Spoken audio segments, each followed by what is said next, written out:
اولین مشکلی که مردم با دعا دارن اینه که دعا چی یعنی چی؟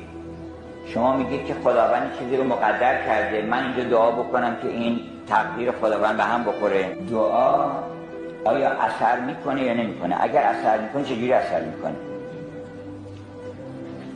و بیشتر معتقدن که دعا هیچ اثری نمیتونه بکنه، برای اینکه خداوند در ازل مقدر کرده من الان دعا بکنم که اون نمیاد خط بزنه. جوابش اینه که دعا خروج از زمانه. وقتی شما دارین دعا میکنین میره قبل از ابدیت، قبل از ازلیت، یعنی قبل از اینکه دارن می‌نویسن شما اونجا ارتباط قرار میکنید. دعا از زمان و مکان بیرون میره، چون خداوند که در زمان نیست. شما متصل میشید به ازل، میشید به اون زمانی که دارن می‌نویسن، اونجا دستور میدن که اینو خط